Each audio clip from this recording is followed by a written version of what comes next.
మీరు ఒకసారి దసరా నవరాత్రుల్లో దుర్గాష్టమి రోజు అన్నమయపురం దయచేశారు స్వామి మా ఆహ్వానం మీద. ధైర్య అవార్డు ఇవ్వడానికి వచ్చారు మీరు. అప్పుడు దుర్గామాతని మీరు మా మేనత్త గారు ఆవిడ అని అన్నారు. చాలా సంతోషంగా, ఒక చమత్కారంగా మాకు బాగా, అందరికీ బాగా అనిపించింది స్వామి. వారు మేనత్త అని మీరు అంటుంటే, అంతలా ఆత్మీయ భావన ఎక్స్ప్రెస్ చేస్తుంటే, నేను చరిత్రను ఒకసారి పరిశీలిస్తే కులోత్తుంగ చోళుడు మన గోవిందరాజస్వామి విగ్రహాన్ని సముద్రం పాలు చేయడం కానీ, ఇలా పాల్కురికి సోమనాథుడు విష్ణు సహస్రనామాల్లో అధోక్షజ అన్న నామాన్ని వక్రంగా వ్యాఖ్యానించడం కానీ బాధ కలిగిస్తాయి. ఇది ఏమైనా మనం విష్ణుమూర్తిని స్మరించడం ఒక పార్టీలాగా అవుతుందా స్వామి? శివుడు కూడా సమానమేనా? లేకపోతే విష్ణువు ఎందుకు అలాగా తోసేశారు వాళ్ళు? ఈ శైవులు అలా చేయడం కానీ, అలాగే ఒక అపోహ ఉంది స్వామి. భగవద్ రామానుజుల వారు చాలా శైవ క్షేత్రాలను వైష్ణవ క్షేత్రాలుగా మార్చారు అన్న అపోహ ఉంది. ఈ ఇంటర్వ్యూ ద్వారా, మీ ద్వారా వాటిని ఆ అపోహ తొలగించాలి అనే ప్రయత్నంలో ఈ ప్రశ్నను అడుగుతున్నాను స్వామి. నేను రామానుజుల వారు వైష్ణవాలయాలుగా శైవాలయాల్ని మార్చడము అనేటటువంటిది చరిత్రకి దూరమైనటువంటి అంశం. ఎప్పుడు ఎక్కడ దేన్ని అలాగ మార్చినటువంటి సన్నివేశాలు మన చరిత్రలో లేవు. ఇప్పుడు ఇంకా ఇందులోంచి అందులోకి మార్చుకున్న ఉన్నాయి. ఇప్పుడు కులోత్తుంగ చోళుడి యొక్క సన్నివేశమే చూసినట్టయితే అది ఒక అద్భుతమైనటువంటి వైష్ణవ క్షేత్రం. దాన్ని అతను కేవలం శివాలయం కింద దాన్ని కన్వర్ట్ చేయడం జరిగింది. అయితే ఆ చేయడం అనేటటువంటిది వైష్ణవ సంప్రదాయం మీదో శైవ సంప్రదాయం మీదో అవగాహన ఉండి కానీ, దాని మీద భక్తి ఉండి కానీ చేసినటువంటి వ్యక్తి కాడతను కేవలం రాజకీయ లబ్ధి కోసం చేసినటువంటి పని. అది అతను కేవలం తనకి రాజకీయంగా ఆనాడే కలగాల్సిన ఒక గుర్తింపుని తెచ్చుకోవడం కోసం చేసినటువంటి పని. అది అనవసరంగా వీళ్ళ మధ్య తను చిచ్చు రేకెత్తించి దాని ఫలితం పొందాలి అని అనుకున్నాడు ఆయన. దానికోసం ఆయన వాడుకున్నాడు చిదంబర క్షేత్రాన్ని. నిజానికి చిదంబర క్షేత్రం అతి ఉత్తమమైనటువంటి వైష్ణవ క్షేత్రం. దానికి చరిత్ర చెప్తోంది. దాన్ని పార్వతికి శివుడికి ఒకనాడు సహజంగా అప్పుడప్పుడు ఏదో చిన్న చిన్న మాట వస్తుంటాయి కనుక ఇద్దరు కూడా మంచి నాట్యంలో అద్భుతమైనటువంటి ప్రవేశం కలిగిన వాళ్ళు కనుక ఇందులో ఎవరు ఎక్కువ అద్భుతంగా చేయగలరు, నువ్వా నేనా అనే పోటీ ఏర్పడ్డప్పుడు మన నిర్ణయం చేసే వ్యక్తులు ఎవరో కావాలి కదా. అంచేత విష్ణువు నిర్ణయం చేస్తాడు. ఎందుకంటే ఆయన నాట్య శాస్త్రానికి ఆది గురువు విష్ణువు. మధుకైటబులతోటి చేసిన యుద్ధంలో కానీ, కాళీయుడి మీద చేసినటువంటి నృత్యంలో కానీ ఆయన నాట్య పండితుడైన ఆరంభకుడు ఆయన నాట్య శాస్త్రానికి. అందుచేత ఆయన్ని మనం జడ్జిగా పెట్టుకుందాము అని అనుకున్నారు. సరే వెళ్ళారు, అందరూ వెళ్ళి విష్ణు దగ్గర ప్రార్థన చేశారు. చేస్తే తప్పకుండా నేను వస్తా. అయితే దానికి ఇలాంటి సన్నివేశంతో ఒక స్థానాన్ని, ఒక మండపాన్ని, సభా మండపాన్ని, దాని చిదంబరానికి సభా మండపం అని పేరు. దానికి ఒక సభా మండపాన్ని ఏర్పాటు చేయండి. ఒక కనక సభ అంటారు దాన్ని. ఒక బంగారుమయమైనటువంటి సభా మండపాన్ని ఏర్పాటు చేయమని చెప్పాడు ఆయన. ఏర్పాటు చేశారు. ఇప్పుడు ఈవేళ మనం చూసేటువంటి ఆ సన్నివేశం అంతా అప్పుడు ఆయన ఆజ్ఞ ప్రకారం వాళ్ళు చేసినటువంటి ఏర్పాటు. దాంట్లో నేను పవళించి ఉంటాను, మీరు చేస్తూ ఉండండి దాంట్లో నిర్ణయం చేస్తా అన్నాడు ఆయన. సభని నిర్మాణం చేసిన తర్వాత విష్ణువు అక్కడికి వచ్చి అక్కడ ఉంటే అప్పుడు పార్వతీ శివులు ఇద్దరు కూడా, పరమేశ్వరులు ఇద్దరు కూడా నాట్యం చేయడం ప్రారంభం చేశారు. ఎంతకాలం చేశారనేది మనకు తెలియదు ఇదమిత్తంగా, కానీ చాలా కాలం జరిగింది. ఇందులో ఎవరు కూడా తీసిపోయినటువంటి వ్యక్తిత్వం కలిగిన వాళ్ళే పోటాపోటీగా చేస్తున్నారు. పార్వతికి అంత పోటీ వచ్చేసింది, ఆవిడకి పరమశివుడికి అంత పోటీ వచ్చింది. ఇద్దరు కూడా నన్ను మించిన వాళ్ళు లేరంటే నన్ను మించిన వాళ్ళు లేడు అని అనుకుంటూ ప్రమాణం చేసేస్తున్నారు. కానీ అప్పటికీ పార్వతీదేవి గెలవదు, పరమశివుడు గెలవట్లేదు. కానీ ఇది ఎక్కడో చోట ముడి పెట్టాలి కదా. ఇప్పుడు ఎలా ఉంటుందంటే నాట్య పోటీ అంటే, ఇప్పుడు మీరు చూడండి, ఈ జుగళబందీ చేసేటువంటి వాళ్ళు ఒకటి చేస్తారు ఒక ఇన్స్ట్రుమెంట్ మీద, ఇంకో ఇన్స్ట్రుమెంట్ మీద వాళ్ళు అదే దాన్ని మళ్ళీ ఆ రాగాన్ని ఆలపించాలి. సో ఇలాగ ఉంటాయి. సో ఈయన ఒకటి నృత్య భంగిమ ఈయన ఒకటి చేసి చూపించాలి, అది వాళ్ళు చేయాలి. వాళ్ళు ఒకటి చేసి చూపిస్తారు, ఈయన చేయాలి. ఇలా సాగుతుంది అది ఎప్పటి నుంచో. కానీ అప్పటికి దీనికి ముగింపు అంచేత పడుకున్నటువంటి శ్రీ మహావిష్ణువు పరమశివుడికి సైగ చేసి చూపించాడు. ఆయన ఆపమని కాదు, ఇలా ఒక పాస్చర్, పాదాన్ని పైకెత్తి పెట్టే పాస్చర్ని ఆయన చూపించాడు. ఇలా పెట్టవా. ఆవిడ తనకుండేటువంటి సహజమైనటువంటి స్థితిని బట్టి అట్లాగా ఆ ముద్ర వేయడానికి ఆవిడ సంకోచించింది. శివుడు గెలిచాడు అని డిక్లేర్ చేశారు. ఆ సందర్భంలో నిజానికి అది దేవతల ప్రార్థనతో విష్ణు పాపం శివుడిని గెలిపించాల్సి వచ్చింది ఆ భంగిమ చూపించి. సరే, ఆ తర్వాత కృతజ్ఞతతోటి పార్వతీ పరమేశ్వరులు ఇద్దరు కూడా అక్కడే ఉండిపోయారు. శ్రీ మహావిష్ణువుని ఆయన పాదాల దగ్గర సేవించుకుంటూ. ఇది ఆ క్షేత్రపు చరిత్ర. చిదంబరం ఇందాక మీరు చెప్పాను చూడండి, ఆ కులోత్తుంగ చోళుడు అన్నాడే, అసలు అతను చోళ వంశానికి చెందినవాడు కాడు. అతను ఎక్కడి నుంచి వచ్చినవాడు? అతను రాజరాజ నరేంద్రుడి యొక్క పరివారంలో ఉండేటువంటి ఒక వ్యక్తి. అతను దక్షిణానికి వచ్చి అక్కడ ఉండేటటువంటి చోళ వంశపు ఆవేల్టి రాజుని హతమార్చి దాన్ని తన కైవసం చేసుకున్నాడు. ఆయన చోళుడే కాదు అసలు, కానీ దాంట్లో చాలా గొప్పవాడు అనేటటువంటి పేరు, టైటిల్ అతనికి వచ్చేట్టుగా ఇక్కడ ఉండేటువంటి అర్చకులకి ప్రేరణ కలిగించి వాళ్ళకి ఏం చెప్పాడని అక్కడ చేసే ఆరాధకులకి, మనం ఆరాధన చేసేటటువంటి శివుడు విష్ణువు పాదాల దగ్గర ఉండడం ఏమిటి, అంచేత అలా ఉండడానికి వీల్లేదు, దాన్ని తీయాలి. ఇప్పుడు జనాలకి ఏముంటుంటుంది, ఏదో ఒక రకంగా నడిపిస్తే, ఏ రకంగా నడిపిస్తే ఆ రకంగా వాళ్ళు నడుస్తారు. ఇలాగ వాళ్ళని నడిపించి వాళ్ళకి ఒక ద్వేషాన్ని రగిలించి అది ఉండడానికి వీల్లేదు అని అనిపించి వాళ్ళ చేత తను ఆ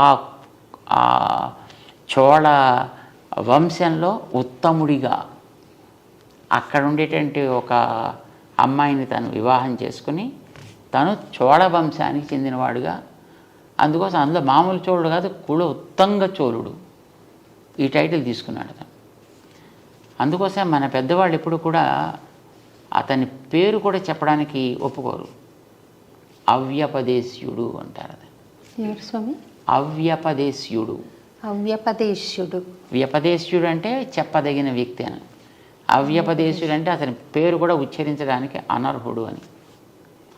రెండవది అతను ఇంకో ఏం పేరు పెట్టారు, అతను రామానుజుల వారి మీద ఒక హత్యా ప్రయత్నం చేశాడు. అతను రామానుజుల వారిని అప్పట్లో వీరి యొక్క ప్రభావం చాలా ఎక్కువగా ఉంది అని, వీరిని తొలగించినట్టయితే మొత్తం సంప్రదాయం అంతా పోతుంది కనుక వీరిని ఏదో చేద్దామని ఉద్దేశంతో వీరిని తీసుకురమ్మని చెప్పాడు తన సభకి.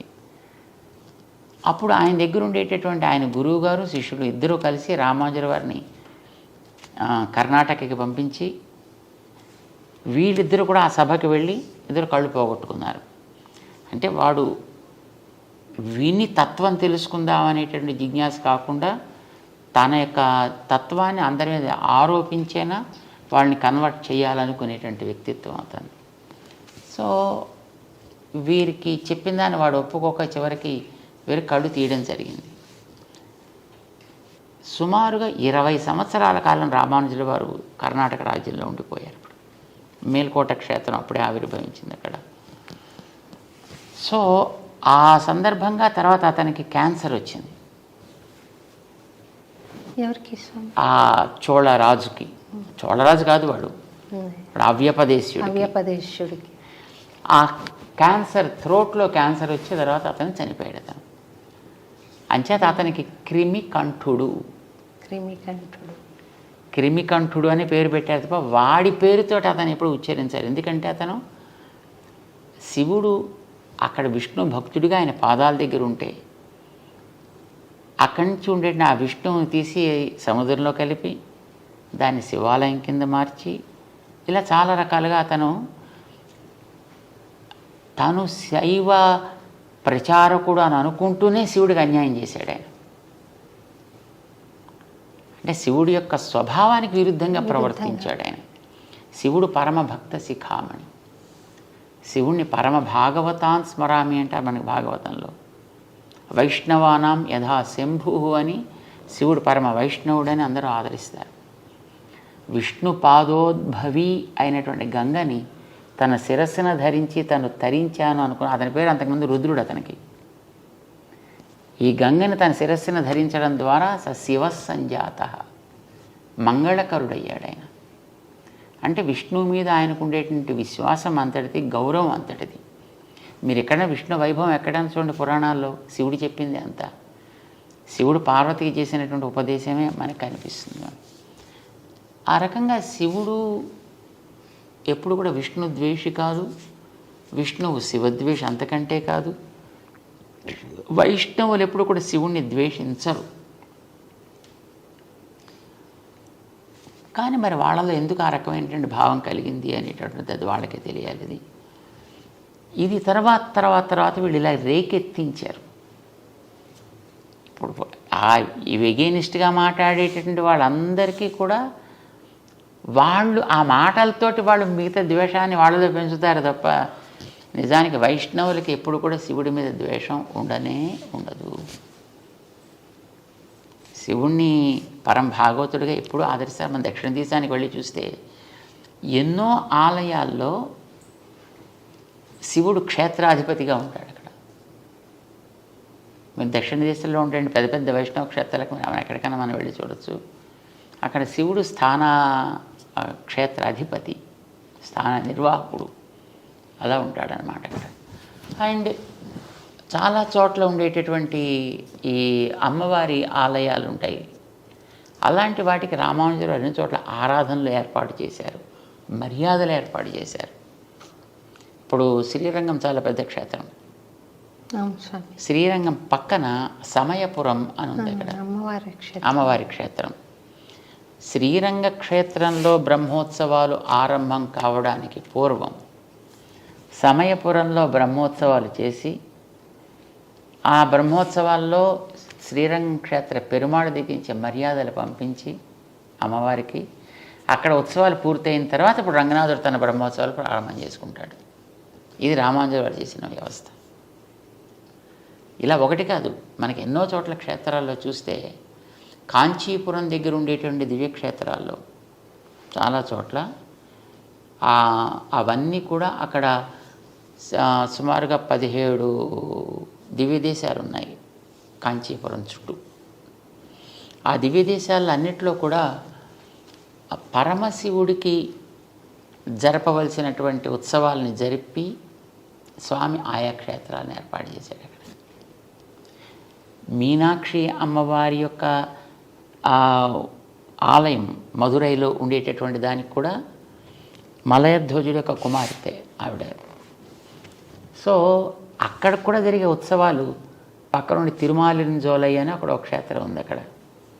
అక్కడ ఉండేటటువంటి పెరుమాళ్ళు విష్ణుమూర్తి ఆయన తనకి చెల్లెలుగా ఆవిడని భావించి ఆవిడికి ముందర ఉత్సవాలు జరిపించి ఆ తర్వాత తన ఉత్సవాలు చేసుకుంటాడు.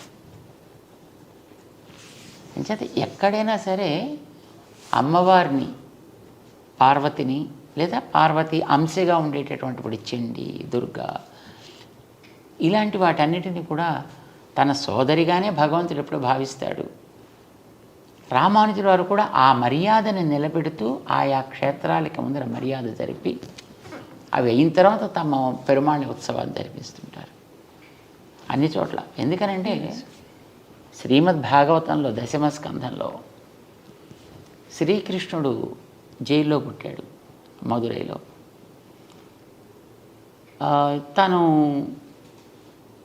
తల్లిదండ్రులకి ఇద్దరికి కనిపించి, నేను మీకు పిల్లవాడుగా పుట్టాను, ఎందుకంటే వాడు పిల్లవాడుగా నువ్వు మాకు పుట్టాలని తపస్సు చేసుకున్నటువంటి వాడు గతంలో. సో నేను మీకు పుట్టాను కదా అని 4 చేతులతోటి కనిపించాడు, ఆయుధాలతోటి. ఓ పుట్టావయ్యా జాతోసి దేవదేవేశ శంఖ చక్ర గదాధర. ఇలాగ వాళ్ళంతా అంగీకరించిన తర్వాత అప్పుడు ఆయన, నేను ఇక్కడ ఉంటే మళ్ళీ మీకు ప్రమాదం చేత నన్ను తీసుకెళ్ళి బలం చోట చేర్చండి, అక్కడ ఒక అమ్మాయి ఇప్పటికే పుట్టి ఉంటుంది, ఆ అమ్మాయిని మీరు తెచ్చుకోండి ఇక్కడికి అని ఆయన ఆదేశించాడు. ఆదేశించినప్పుడు వసుదేవుడు పిల్లవాడిని తీసుకుంటాడు. ఎలా వెళ్ళాలి అని క్వశ్చన్ చేయలేదు. ఇక్కడ భగవంతుడు చెప్పిన ఆదేశం మీద మళ్ళీ డౌట్స్ ఉండాల్సిన అవసరం లేదు అతనికి. చేత వెళ్ళేటప్పటికి తలుపులు తెరుచుకున్నాయి, అక్కడ ఉండేవాళ్ళతో మత్తులో పడున్నారు. భోరన వాన పడుతోంది, కానీ మీద చుక్క మీద పట్టలేదు. వెనకాతల ఆదిశేషుడు ఫణాలతో ఉన్నాడు. యమునా నది దాటాలి, మోకాటి లోటులోకి నేల వచ్చేసింది. ఈయన హాయిగా నడుచుకుంటూ వెళ్ళిపోయాడు. దాని మించి ఆ పిల్లవాడిని నందగోపుడికి హ్యాండ్ ఓవర్ చేశాడు. నందగోపుడి దగ్గర ఉండే ఆ అమ్మాయిని తను చేతిలో తీసుకున్నాడు. అప్పటికే ఆవిడ అక్కడ పుట్టి ఉంది. ఆ పిల్లని తీసుకొచ్చి జైల్లోకి మళ్ళీ చేరిన తర్వాత అప్పుడు ఆ పిల్ల కేరమని ఆవిడ ప్రారంభించింది. తలుపులన్నీ మూసేసుకున్నాక కంసుడు వచ్చాడు, తెలిసింది అతనికి. పిల్లని పైకి ఎగరేసి కింద కత్తి పెట్టి దాని మీద కట్ చేసే ప్రవృత్తి అతనిది. సో ఇలా చేద్దామని ఆ పిల్లని ఇలా పైకి ఎగరేశాడు. అది మొత్తం 16 చేతులతో ఉండేటువంటి ఒక శక్తి స్వరూపిణిగా వచ్చి, మూర్ఖుడా నేను చంపేవాడు ఆల్రెడీ పెరుగుతున్నాడు రా అని ఆదేశించి అక్కడి నుంచి అంతర్ధానం అయిపోయింది. అప్పుడు భగవంతుడు ఆమెకి, నువ్వు ఇట్లాంటి ఉపకారం చేసావు కనుక నిన్ను ఫలానా పేర్లతోటి ఆరాధన చేస్తారు, దుర్గా, కాత్యాయని, ఇలాంటి అనేక పేర్లతోటి నిన్ను ఆరాధన చేస్తారు అని చెప్పాడు. ఇప్పుడు ఆవిడ కృష్ణుడు పుట్టినప్పుడు కృష్ణుడు తర్వాత పుట్టింది. అక్కడ కృష్ణుడు కార్యాన్ని సాధించి పెట్టింది. అందుచేత ఆవిడ కృష్ణుడికి సోదరి. కృష్ణుడు సాక్షాత్తు భగవానుడు చేత భగవానుడికి ఆవిడ సోదరి. భగవానుడికి సోదరి అంటే భగవంతుడు మనకి త్వమేవ మాతాచ పితా త్వమేవ, ఆయన మనకి తండ్రి కనుక ఆవిడ ఆయన చెల్లెలు కనుక మనకి మేనత్త అయింది ఆవిడ. బాగుంది స్వామి, చాలా బాగా చెప్పారు. శివుడి మీద ఎప్పుడు కూడా వైష్ణవులకు కానీ దానికి ఎవరికి ద్వేషం అనేది ఎప్పుడూ ఉండదు. అయితే ఎందుకు పూజ చేయాలి అప్పుడు ద్వేషం లేకపోతే?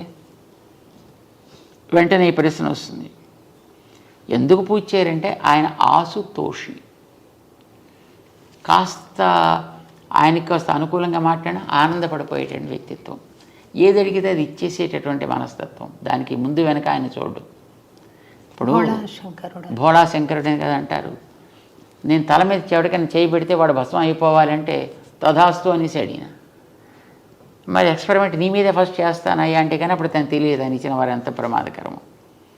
ఆయన అలాగా అల్ప సంతోషి, వరాలను ఇచ్చేటువంటి వ్యక్తిత్వం. మనుషులం మనం జనరల్గా ఎంత భక్తుణ్ణి నేను అని అనుకున్న వ్యక్తులకైనా ఎవరైనా కోరికలు తీర్చేటటువంటి ఒక వ్యక్తి ఎదురకుండా ఉన్నాడు అని అంటే ఏదో అడగాలి కావాలని అనిపిస్తుంది. తాత్కాలికమైనటువంటి ఏదో ఒక లాభాన్ని పొందాలి అని అనిపిస్తుంది. ఇలాగా మనలో ఏదైనా ఒక తాత్కాలికమైనటువంటి ఒక ఆవేశం కలిగి ఏవో కోరితే ఆయన టక్కుమని ఇచ్చేసాడు అనుకోండి, అది మనకి హితకరం కాకపోవచ్చు, ప్రియం కానీ హితకరం కాకపోవచ్చు. సో అలాంటిది ఆయన ఇచ్చినప్పుడు మళ్ళీ మనం ఇంత బతికిన తర్వాత మళ్ళీ ఎక్కడికో మళ్ళీ కిందకి పోవలసి వస్తుంది అనే భయం చేత వైష్ణవులు ఆయన్ని అడగడానికి ప్రయత్నం చేయరు. అంతే తప్ప ఆయన మీద ద్వేషం చేత కాదు ఇప్పుడు కూడా. గౌరవం అనేది అందరి మీద ఉంటుంది. ఆరాధన అందరి ఎందుకు ఉండక్కర్లేదు కదా.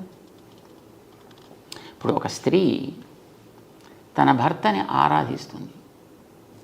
భర్త గారు అన్నగారు ఉంటారు, భర్త గారి తమ్ముడు ఉంటాడు, భర్త గారి మిత్రులు ఉంటారు. వాళ్ళు ఎవరిని ద్వేషించదే ఆవిడ ఆదరిస్తుంది. ఆదరణ వేరు, ఆరాధన వేరు. చేత వైష్ణవుడు సాక్షాత్తు శ్రీ మహావిష్ణువు ఆయన అవతారాలు ఏముంటాయో వాటిని ఆరాధిస్తాడు. మిగిలినటువంటి వాళ్ళంతా దేవతలు. ఆ దేవతలందరినీ కూడా చిన్న అతి అల్పమైనటువంటి గ్రామ దేవత దగ్గర నుంచి ఈ దేవతలందరిలోకి అతి పెద్దవాడని చతుర్ముఖ బ్రహ్మ దాకా అందరినీ ఆదరిస్తారు, అందరినీ గౌరవిస్తారు. వీళ్ళంతా నా దేహంలో భాగాలే అని భగవంతుడు అంటే మనం భగవంతుడే ప్రేమ ఉంటుంది అనుకున్నప్పుడు ఆయన దేహం మీద ద్వేషం ఎందుకు ఉండాలి? నేను నిన్ను చాలా ప్రేమిస్తానే, నీ ప్రాణం అంటేనే నాకు ఇష్టం లేదు, అది మాత్రం తీసేస్తానంటే వాడిని ఏమంటాం మనం? దుర్యోధనుడు ఆ మాట అన్నాడు. అలాగా కృష్ణ నువ్వంటే మాకు భలే ప్రేమ తెలుసునా, పాండవులు అంటావా? పాండవులు మాకు జ్ఞాతులు అంచేత ఏదో ఉంటాయి మాకు ఆస్తి తగాదాలు అంచేత దాని కొద్ది నువ్వు పట్టించుకుంటావేంటా? మా ఇంటికి రాకుండా వాళ్ళ ఇంటికి ఎందుకు, విదురుడి ఇంటికి ఎందుకు వెళ్ళిపోయావు భోజనానికి అని అడిగాడు రాయభారానికి వెళ్ళినప్పుడు. అంటే ఏం పిచ్చాడు నువ్వు? పాండవులు అంటే నా ప్రాణాలు. 5 పాండవులు నాకు 5 ప్రాణాలు లాంటి వాళ్ళు. పాండవులను ద్వేషిస్తా, నిన్ను ప్రేమిస్తానంటావు, నీ ప్రాణం తీసేస్తాను, నువ్వంటే మాత్రం ప్రేమ. ఆ మాటకి ఎంత అర్థం లేదు, నువ్వనే మాట కూడా అలాగే అర్థం లేదా అన్నాడు ఆయన. సో ఎవరైనా సరే మనకి భగవంతుడు దేహంలో భాగాలే అన్నప్పుడు ఎందుకు ద్వేషం ఎందుకు ఉంటుంది? నిజమైన వైష్ణవుడు ఎవ్వడిని ద్వేషించడు. తప్పు చేసేవాడిని, తప్పుని ద్వేషిస్తాడు, వ్యక్తిని కాదు. ఎవడైనా చేస్తే అట్లాగా చరిత్రలో మీరు ఎక్కడైనా ఇప్పటిదాకా గమనించండి, ఎవడైనా ఎక్కడైనా ఒక శైవ ఆలయాన్ని విష్ణు ఆలయాల కింద ఎక్కడైనా కన్వర్ట్ చేసినట్టు ఉందా? ఇవి ఎన్నో రకాలుగా మారాయి, వాటిని ఎటు నుంచి ఇటు మారలేదు.